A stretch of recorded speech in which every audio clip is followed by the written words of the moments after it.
Um, So everyone on that side's clear now. I'm just gonna let this play out on my side. oh, great. There's actually a gentleman who's sitting right next to me. He's I been have, sitting next to me. I've got to run. I've got an appointment. I've got to take my daughter to get a car in. I just have to share one thing. This is Yes. really cool. What is It's it? called CV Sustain.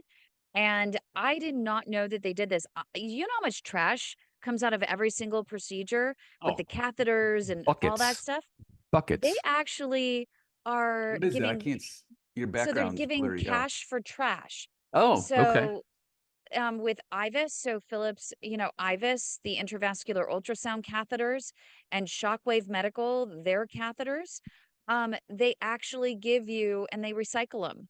They What's it called? actually I'm going to look this up. CV. CV Sustain, Sustain, Okay. and his name is Kurt at KURT at cvsustain.com.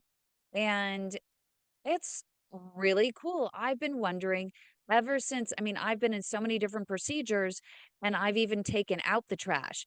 And there's literally a huge garbage can filled with all of the remnants from just one procedure.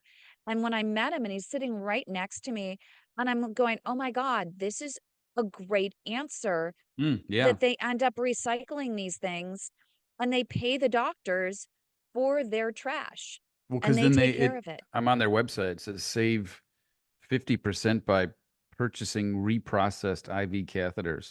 But so yeah, the buyback. So they buy used.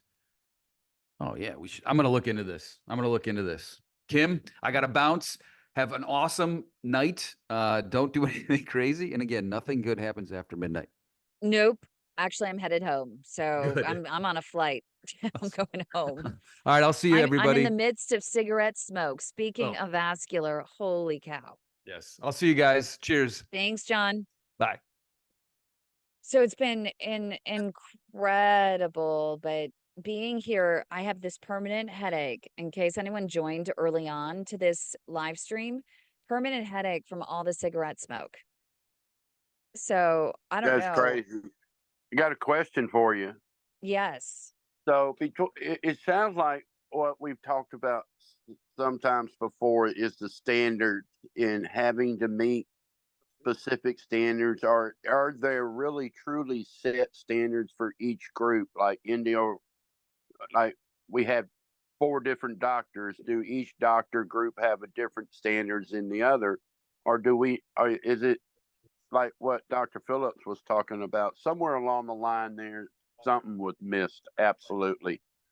And with what you were saying, something was missed. And was it the standards? Was it just There is no, so it really starts with the standard for testing, the diagnostics, the awareness in the primary care and the podiatry world of peripheral artery disease. And even the fact that it can be treated, there's still some practices that don't think that peripheral artery disease can be treated in the early stages. And that there are opportunities for supervised exercise therapy programs. Walking is the best medicine.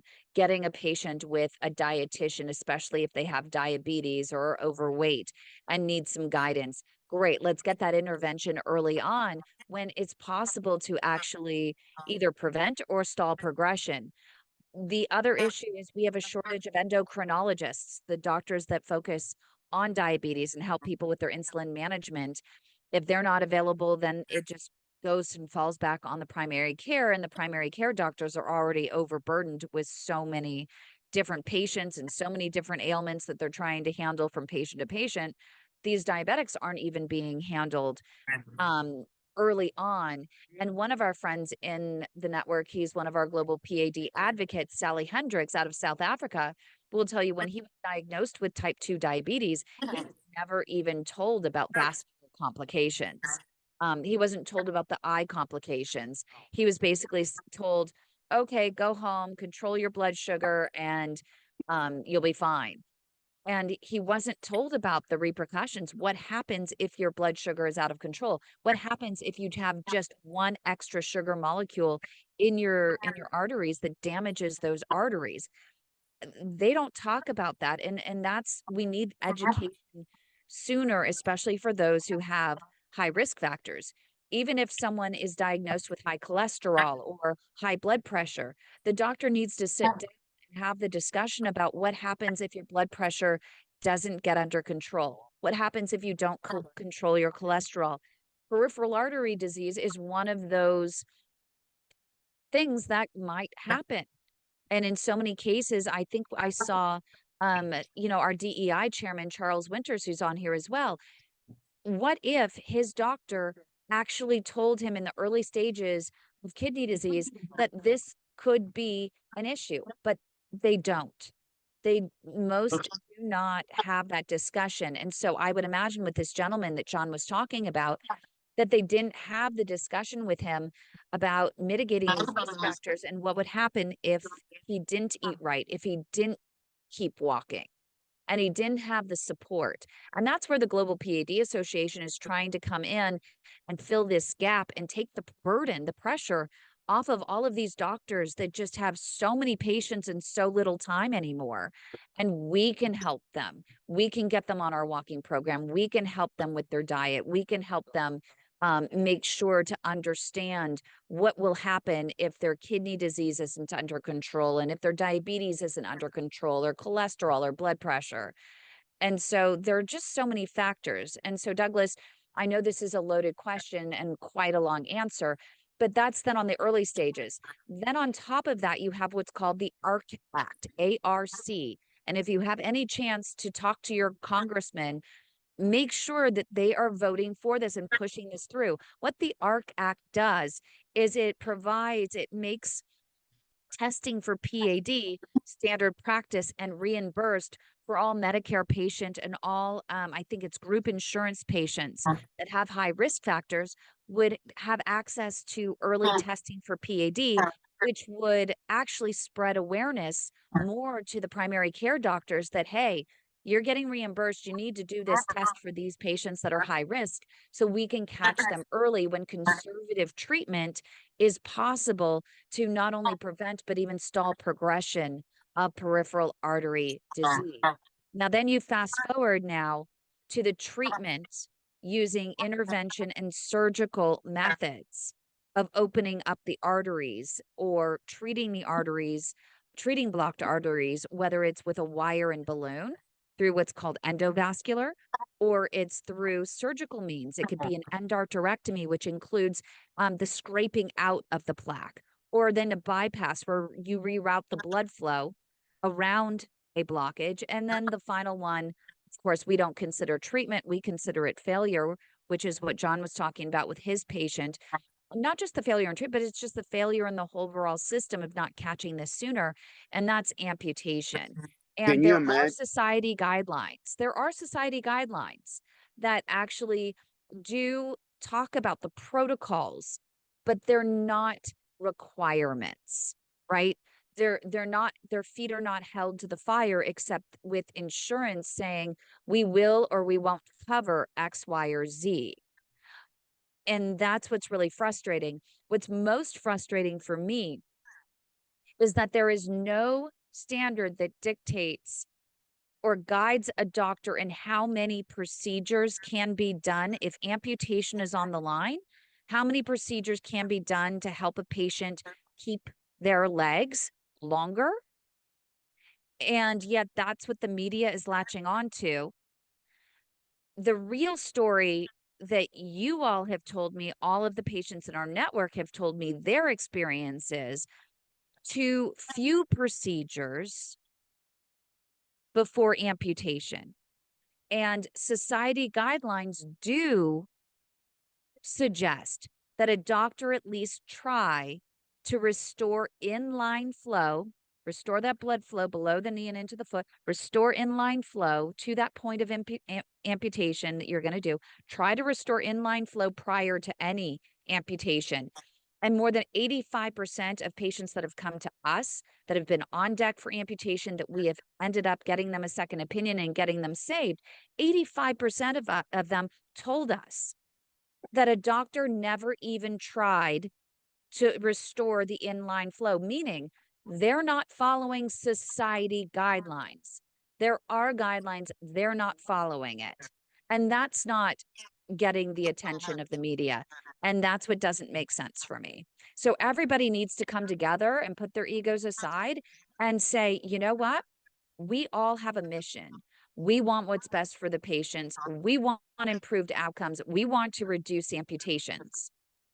And we have to sit in a room and not leave that room until we can actually come together on an agreement that this is how it's going to happen. But it's going to take cross practice collaboration. And can you imagine what the gentleman would be if Dr. Phillips, nurse practitioner that used to be with him, had not been there? Yep. Because if she had not noticed what she saw and got him where she did,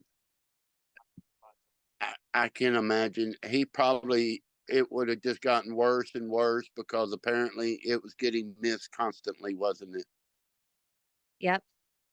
I have a feeling that, I mean, there was an opportunity. It sounded as though until we talked to the patient themselves, we don't have the details, so we can make assumptions, Right. but it did sounded as though the doctor only tried potentially treating maybe to the knee, maybe even some things they did to one leg impacted the other leg. We're not really sure, but ultimately the patient was ischemic, meaning his legs were dead. They were petrified all the way down. And it sounded as though there might have been some wet gangrene, meaning that there was some serious infection there that was getting into the blood. And at this point, Dr. Phillips made that right decision. It's so hard to believe that it gets to that point. I just don't even understand, because there is a progression. Yes, it can be fast, but it should never get to that wet gangrene stage. I just don't understand it. That's just that to me, that's unconscionable. So at what point then, that brings up another question for me. At what point then do doctors, where along the line did doctors not learn to go? Was it customary never to go below the knee, or is that something that's just new and has, in the last 10 years or whatever, come out where they can do that now? Because I know my doctor did not even go below the knee because he said it couldn't be done. But we know now that they're going through the bottom of the foot now. They're going through the ankle, and they're Right. doing amazing things. So where along the lines there then do we change that philosophy with the doctors? Well, I think it would be great just to get those doctors on the show and let them explain their theory, but I wouldn't have them on the show without having the counterpoint, the doctors that are doing it. And I think it would be a great discussion if people are amenable to having that discussion and having that lively debate and conversation, so that we can all understand their different philosophies. But my thing is that, you know what, if you don't treat below the knee and you don't believe in it, that's fine. Tell your patient, you know what? I know that there are doctors that might treat below the knee, and maybe it'll keep your leg another day or two. Who knows? Maybe it'll keep you for another 5 years. I don't do it. I don't believe in it. I think it just leads to a revolving door of procedures. So my suggestion is, don't, let's just do the amputation. If you want to get a second opinion, it's up to you. So you have to make that choice, but give the patient the option. Don't just say it can't be done and shouldn't be done, period. And your only option is amputation. And here is a patient that's sitting in the hospital that if they don't do that amputation, they're going to have to check out of that hospital against medical advice, AMA, which means that insurance may not cover any other procedure that might be done, might not even cover the hospital stay. There are some pretty strict insurance out there, and I don't think that that's fair to the patient. I think that our whole argument is, that's fine, you do you. But you know what? Don't argue for your own limitations. Just be honest about, this is my skill set. This is what I believe. This is what I want to do. Patient, you've come to me. You've asked me what I think. This is what I think. take it or leave it. Take it or leave it. There are all of these other options. I'm not going to talk about them here. I don't care if a doctor talks about them, but at least let the patient know that they should always get a second opinion and that there might be other options. And with that That's all we thought, so ask. you're not a doctor. How long you been doing this? Since 2016. And out of everything you've been through, I can't begin to think of everything you know about how technology has changed from then to today and what they could do then and what they can do now. What's even more interesting, though, is how much when I go to Europe and I'm in some of these, there are a lot more devices that are available here in the United States. And I do think that, that it's always good to make sure that regulations and guidelines do keep up with the pace of innovation, but we have that across the board.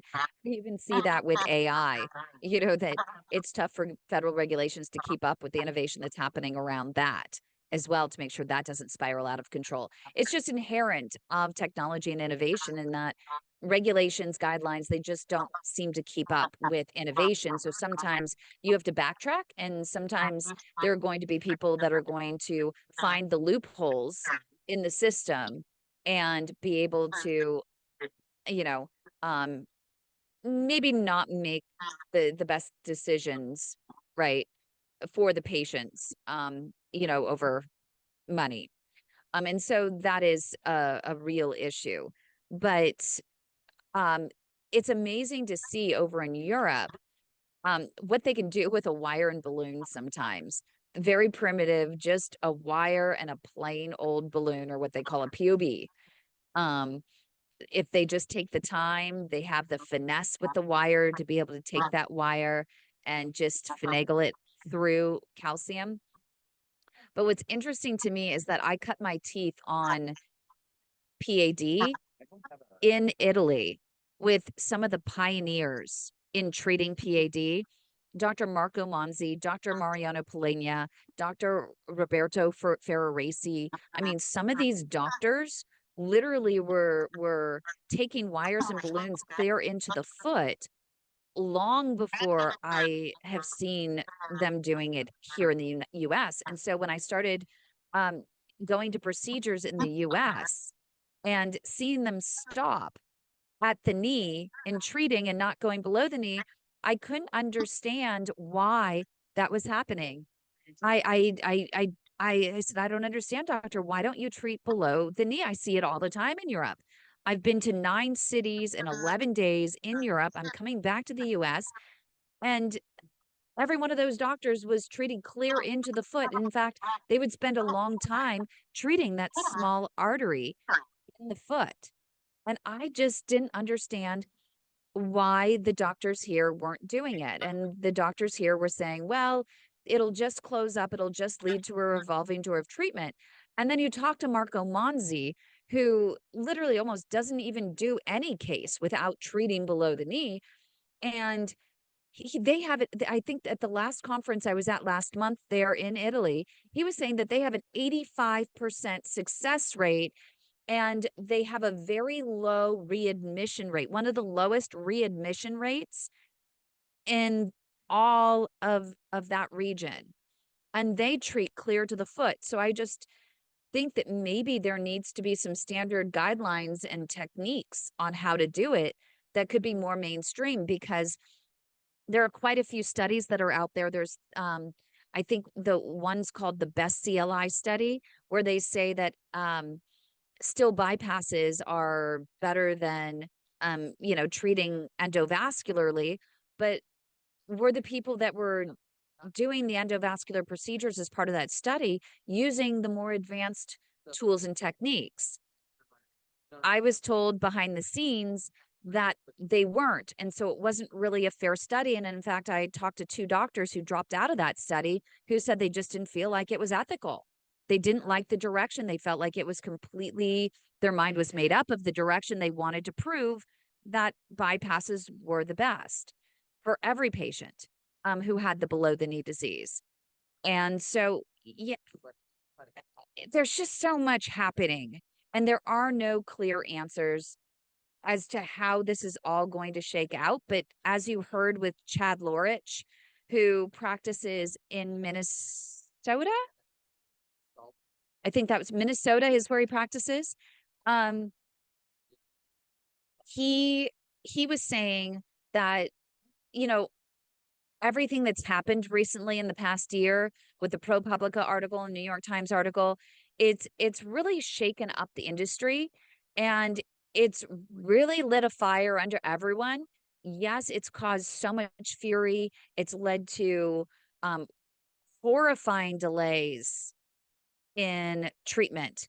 For even the most advanced stages, CLI patients, critical limb ischemia patients, the people that have rest pain that wakes them up at night, and the wounds that develop on the feet.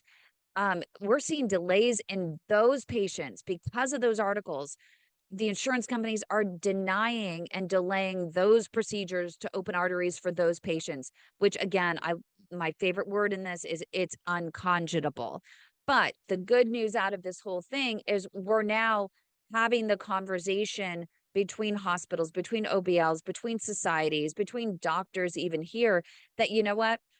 If there were a handful of doctors, which we know there were probably a handful of doctors that were maybe doing too many procedures too soon, because they made money, and we've shaken those out. And now, just the doctors that are really focused on patients are in these office-based labs, then that's a good thing, and we're going to work through it, right? And we're going to stick it out, and those great doctors are going to keep doing what they're doing. Doesn't matter about the lower reimbursement or whatever shakes out with that.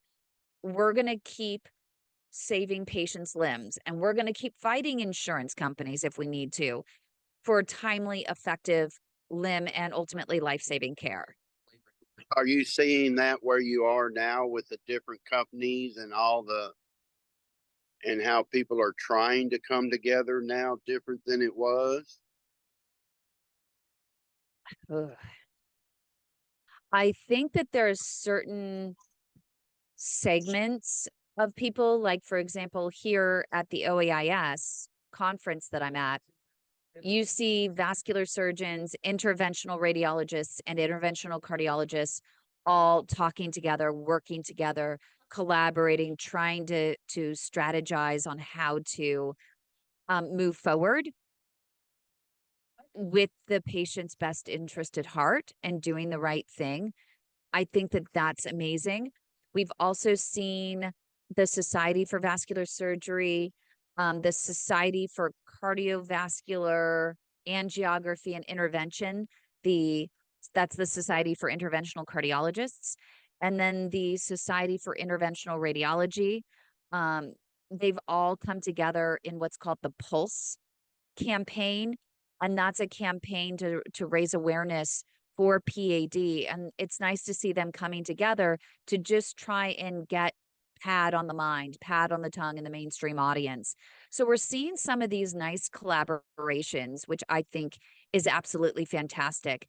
And I also there's a company here called Reflow, and they have this new campaign that they're going to be launching. We're hoping in partnership with us, where we bring interventional cardiologists, interventional radiologists, and vascular surgeons to the table in a variety of different conversations where they can share their different perspectives and share how they're coming together. So in small ways, I think we're getting there. The last conference I was at, VIVA, the Vascular Leaders Forum, Robert Lookstein, who's an interventional radiologist from Mount Sinai, said, we need to all make an agreement in this room of all practices, and even the FDA and whomever it is. We all need to come together, and we need to not go to the media with our problems. We need to come together and speak up about the problems, get everyone together in a room, and let's solve those problems. If a patient's life and limb are at stake, we need to come together, and it should not be through the public, the forum of public opinion. It needs to come from the society and everyone come together and have a meeting of the minds. And I agree with that, because when you go to the media the way you do, you're not in control of the story, and you're only getting one side of the story. And maybe that was the angle for some people. They just wanted, to get their side of the story because they want to win. I don't know. But if you're not in it just to win and for ego, then you're going to actually do what these societies are wanting to do right now, which is to come to the table and have the conversation, and let's create the standards together. Let's, collaborate somehow. And I've said this to you many a time when we've talked about this. I think, this is me, I think patients need to be at that table with those doctors also.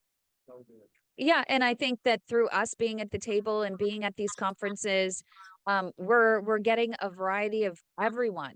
It's not just one or two patients. As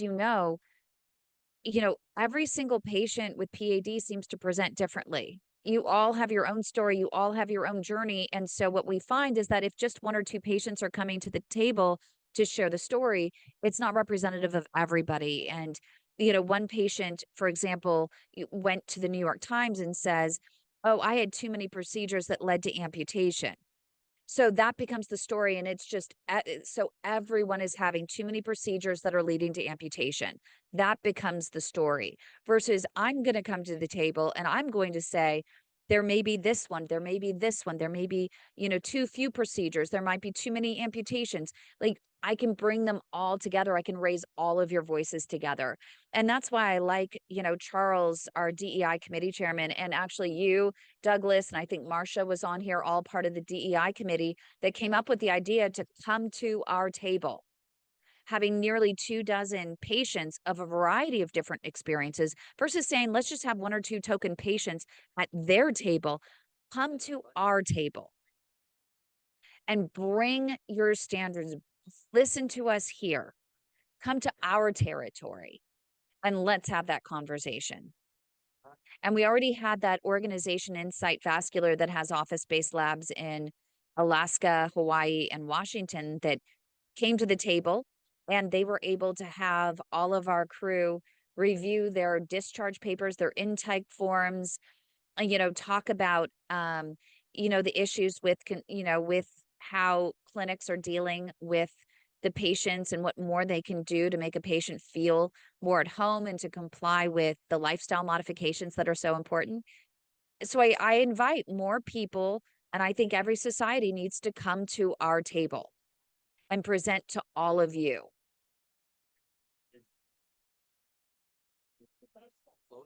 So with that thought, and where do you see it going with the standards, with the practices, with all of it? Where do you see it going or leading from here in your hopes, in your dreams and passion of what you believe in? For us, we're Switzerland, right? I don't care if a doctor's in a hospital. I don't care if they're in an office-based lab. I just want what's best for the patient. And each patient, as I said, presents differently, right? They present differently. They have different needs. They have different insurance. They're in different circumstances. We've had patients that will not step foot in a hospital because they're scared of coming down with some other virus, like during COVID. So they only wanted to go to an office-based lab. I have people that say they don't want to go to an office-based lab. They have too many comorbidities. Their heart's at stake. They are single even. They don't have anyone at home to take care of them. So having a procedure inside the hospital with an overnight stay is best for them. We need options for patients. And I hope that this is the direction that everyone is going, that everyone will respect that there should be options for patients. Patients should have a right to choose what care feels best for them and be able to make a more informed decision, be able to get that second opinion from a different practice. There's an insurance company up in Michigan that only allows vascular surgeons to see these patients. And that alienates interventional cardiologists and interventional radiologists in that particular area. And that sucks. And different patients might have different needs, different preferences, their different skill sets. You never know. And also, just not there, more than 30% of hospitals across the US have job postings for vascular surgeons. There just aren't enough. So even if we say vascular surgery is the best place to go, there aren't enough of them to go around. We have communities where there is one vascular surgeon for 4 different hospitals in literally a 2-hour radius. This poor doctor has to run from one to another. And we lost a patient because of that. The doctor was in an emergency over here and they couldn't get the vascular surgeon to the other hospital in time. And that's really sad. So what I'm hoping is that everyone just put down their dukes, put their ego aside, recognize that the treatment for PAD is evolving. Is it perfect? No. Is every doctor perfect? No. Am I perfect? Absolutely not. And we talk about that all the time. We're all learning, we're all growing. I think that 99.99999% of everyone who's involved in this industry really does have the best intentions at heart. There are always a few bad seeds. We talk about there might be a few bad airline pilots, a few bad police officers. I mean, we see them. There are a few bad retailers. I mean, who doesn't have an industry that doesn't have a few bad seeds, right? But I come from the frame of mind that I like to think that everyone has the patient's best interest at heart, because that's why they got into medicine in the first place. And sometimes maybe a doctor might need a reminder that that's why they got into this practice in the first place, is for the patients. And patients are humans, patients are people. I remember we had nurse practitioner Kay Smith. She always would say, patients are people, people are patients. And we have to always remember that. And I think with that in mind, what's really comforting in going to these different conferences is I'm seeing more and more of these doctors that have so much passion for patients, and they really do want to do the right thing. And even a couple of them that have come up to me have owned up to the fact that maybe their skill set isn't up to par with what we would typically expect. But one of them said to me, "But can you put me in contact with someone who could help bring me up to speed?" I thought that was the coolest moment of this entire conference, is someone that cares so much about patients. They want to do more. They want to learn more. I think we'll get there. It's just going to take time. And I think us as patients, we all have to come together. And it has to be almost like the Susan G. Komen Foundation, where it took a rising up of the patients to say, hey, wait a minute, let's do what's right. And this is what we think is right as patients. Absolutely. And I absolutely agree that all of us need to be at the table, because everyone brings a different perspective. Everyone brings their inspiration, hope, and courage to that table, but they also bring their different perspectives about what they've been through. Yeah. And well, I'm gonna let you guys, if Heinz wants to jump in, Marsha wants to jump in for a few minutes. I think I see Charles on there that might want to jump in. I want to well, we have to remind you, remember, you're there in representative of us. So don't do nothing after midnight that none of us would do. Nope. It was, it was just amazing that to see the doctors that couldn't wait to meet me for the first time in person. I've seen their cases. They've done great for, our friends in the group. We've, I feel like with some of them, we've been through so much together in trying to fight for patients, like Craig Walker Douglas.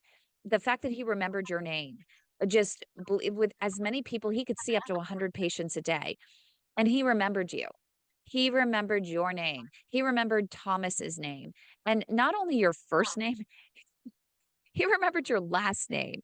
And that speaks volume for that doctor. And having the conversation with him, one of my prize moments, this was also an interesting moment, that, in what we do and the message that we're putting out there. And sometimes I can be a little bit forceful in my messaging on LinkedIn, No, because I care so much about every one of you. I know you know that. That if no. you recall the Deion Sanders situation, Deion Sanders, Coach Prime, former NFL football star, and I think he's a CU coach, Colorado coach. Is it University of Colorado or CU? I think it's CU. Coach for football. Anyway, he was in Mississippi as a coach, and he ended up with a few amputations of toes because he's hypercoagulable.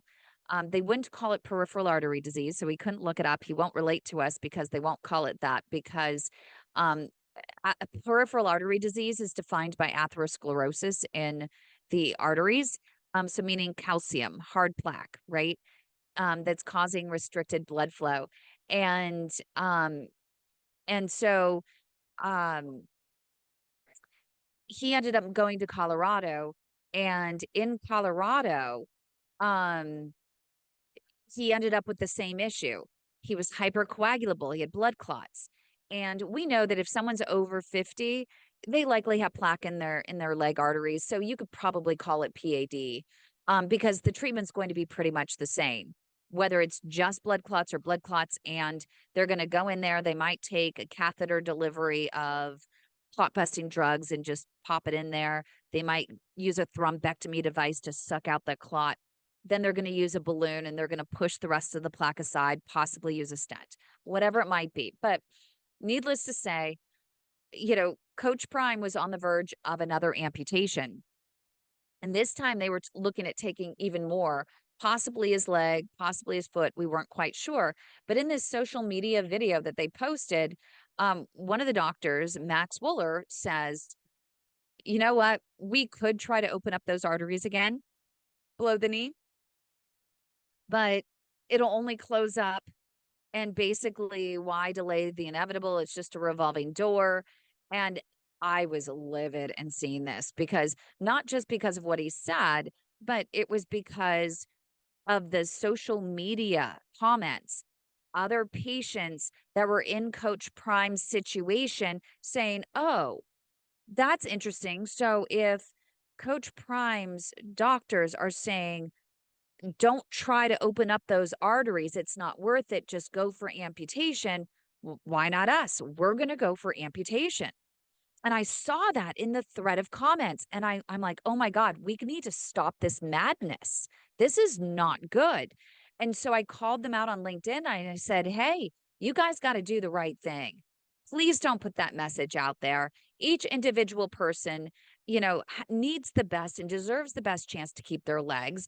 Don't spread this message that it's not worth trying to open up the arteries, because Society for Vascular Surgery and American Heart Association guidelines dictate that an attempt should be made to restore inline flow prior to any amputation.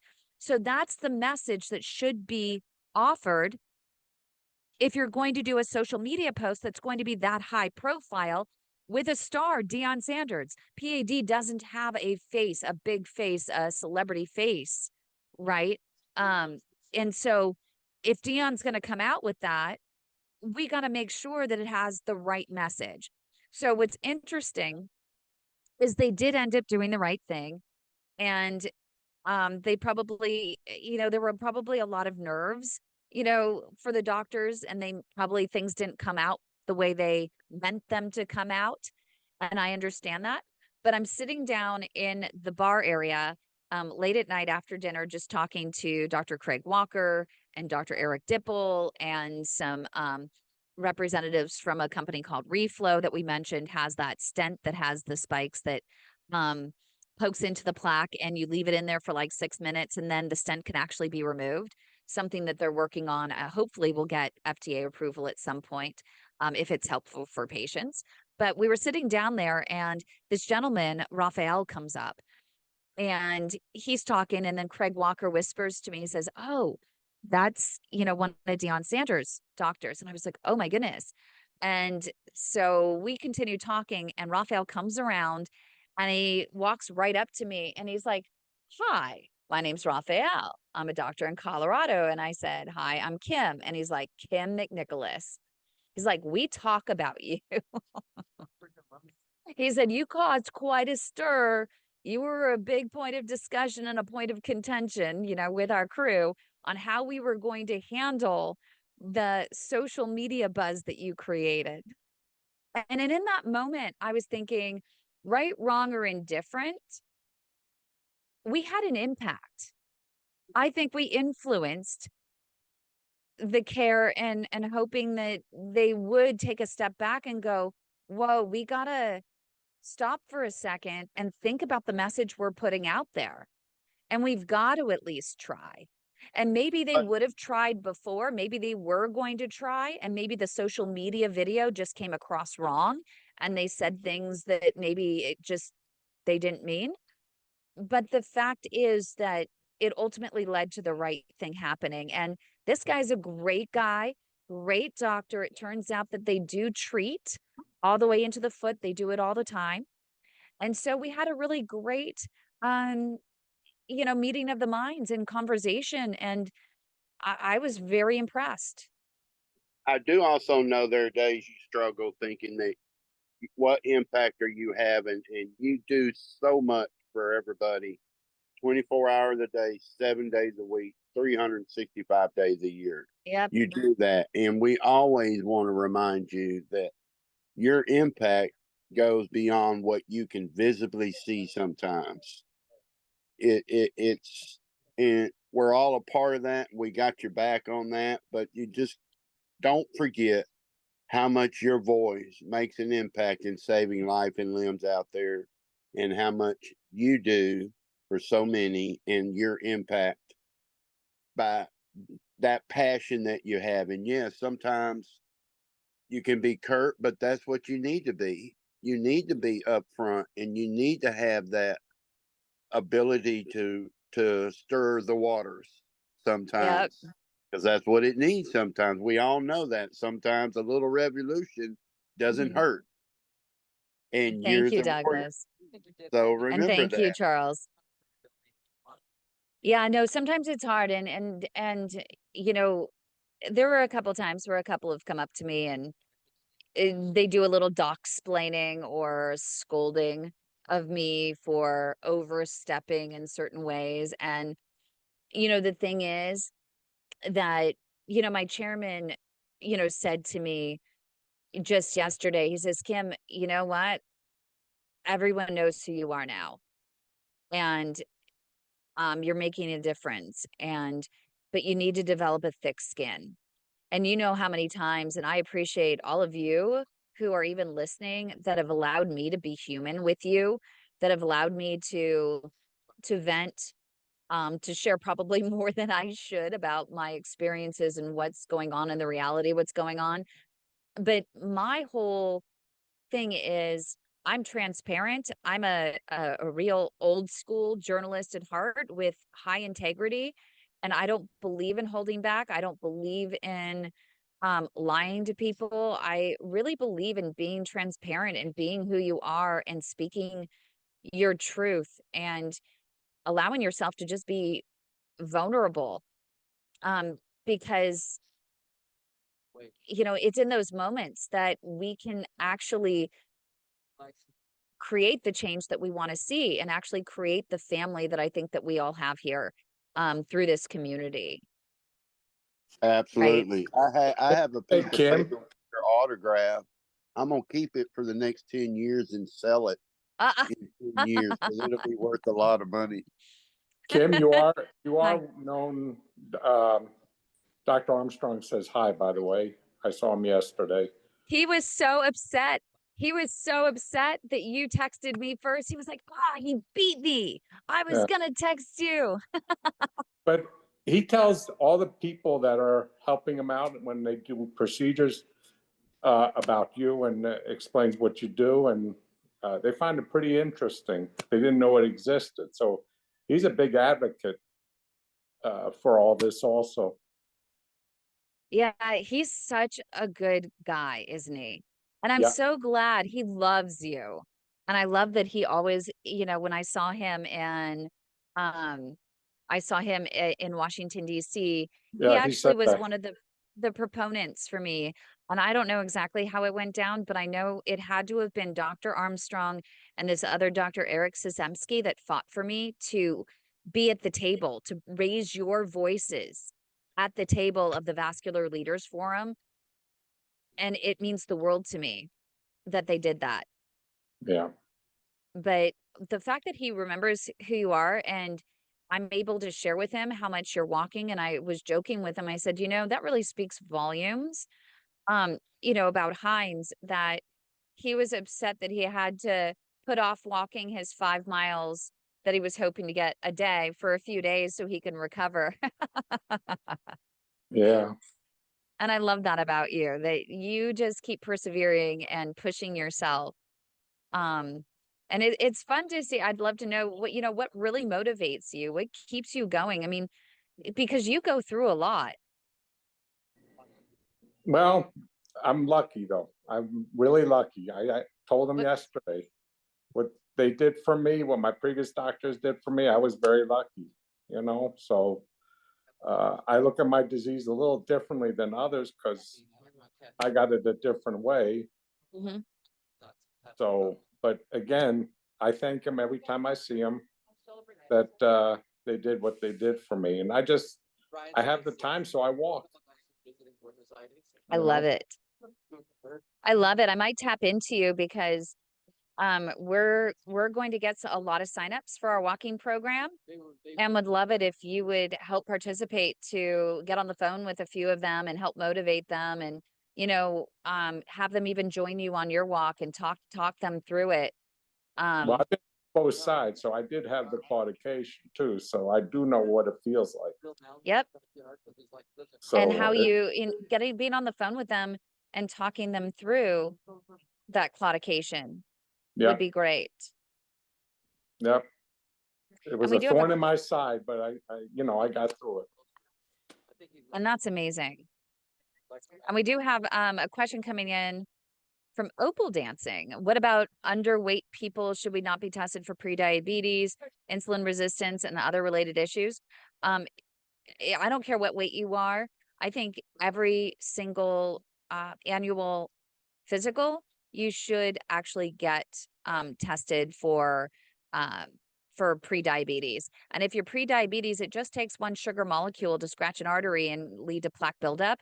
So don't let them brush you off as prediabetes and, oh, whatever, sure, just start eating better. No, you better start taking that diet very seriously. And we even have our book. We have Food for Thought, which it has proven to be very popular at this conference. It's available on Amazon. Can't really see it on here, but it's called Food for Thought. You can look up peripheral artery disease on Amazon, and it's just $20. If you can't afford that, we have it free online. And it talks about even using Ceylon cinnamon, and there are clinical studies on Ceylon cinnamon, but you have to read the clinical studies and then make sure that you check with your doctor to see, if it's right for your situation. But guys, I hope you don't mind if I jump off for a second and run over and go grab some food before they close shop, and I'll come back if you're still, wanting to continue the conversation.